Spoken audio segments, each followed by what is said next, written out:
बिस्मिल्लाहिर्रहमानिर्रहीम। आज का जो हमारा टॉपिक है जी ये है शॉर्ट क्वेश्चन आंसर्स और पॉइंट नंबर है 17 द डिलाइट सॉन्ग। तो आइए हम क्वेश्चन आंसर्स डिस्कस कर लेते हैं। 5 क्वेश्चन है टोटल। पहला क्वेश्चन है what do you understand when the poet says I am the shadow that follow I am the shadow that follow a child.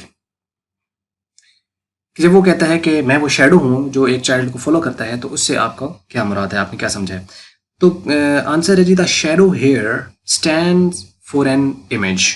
The shadow follows a child means the innocence of poet. It means that he is happy and gives no harm to anyone because he is the follower. क्योंकि वो follower है, यानी एक तो वो बच्चों के साथ रहता है खुश, दूसरा फिर वही है कि चूंकि वो फॉलोवर है लिहाजा वो उसको फॉलो करता है, नुकसान उसको नहीं देता। वैसे तो हर फॉलोवर कहते हैं ना कि जो है वो आपका फैन नहीं होता, कहते हैं ना जैसे शेर है वो हिरनी को फॉलो करता है, फॉलोवर है उसका, लेकिन उसका फैन नहीं है, उसका दुश्मन है। लेकिन यहाँ पे मुराद पॉजिटिव सेंस में होगी क्योंकि ओवरऑल पोइम लिखी हुई पॉजिटिव सेंस के अंदर। तो यहाँ पे देखें जी कि क्वेश्चन नंबर 2 है कि how can the crust of the snow glitter. कैसे वो क्रस्ट जो है उसकी स्नो के वो ग्लिटर कैसे चमकती कैसे है? When the rays of the sun falls on the white snow, it causes a beautiful reflection because of which the crust of snow looks glittering. चमकती हुई दिखाई देती है। What is the dream of the poet? ख्वाब क्या है? अब ये ड्रीम ऑफ द पोएट से पूरा पता नहीं कौन सा पोएट है, लेकिन यहाँ पे ये मैंने आपको बताया हुआ कि सर क्वेश्चन अगर आया पेपर में तो आगे फिर वो पोएम का या जो भी स्टोरी वगैरह जो भी होता है उसका नाम मेंशन करते हैं। तो यहाँ पे आएगा कि what is the dream of the poet और आगे लिखा होगा the delight song.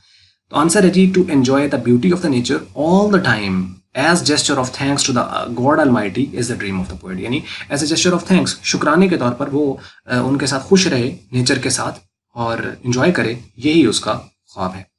What is the effort of man's good relation with the earth and the Lord's.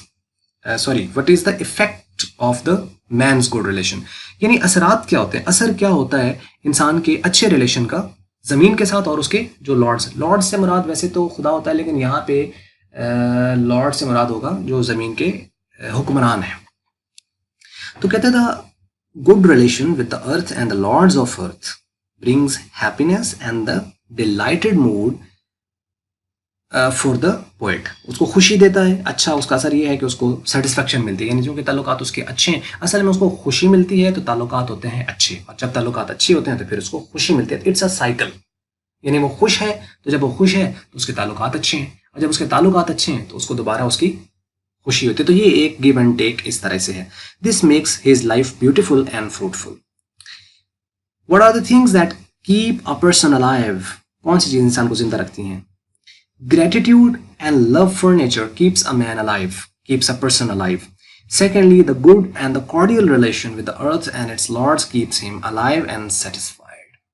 यानी जो ताल्लुकात अच्छे होते हैं इंसान के किसी के साथ, और पहली चीज़ है कि ताल्लुकात आपके तब अच्छे होंगे जब आप खुद अंदर से सेटिस्फाइड हो। जब आप घबराए हुए पैनिक किस्म के होंगे तो आप किसी के साथ ताल्लुकात अच्छे नहीं रख सकते, आपको हर चीज़ बुरी नजर आएगी। और वही बात होती है कि इंसान जब अंदर से सेटिस्फाई है तो उसको हर चीज़ पॉजिटिव नजर आएगी, और जब अंदर से ही नेगेटिव है तो फिर उसको हर चीज़ ही बुरी नजर आएगी। बस इतना से बात है।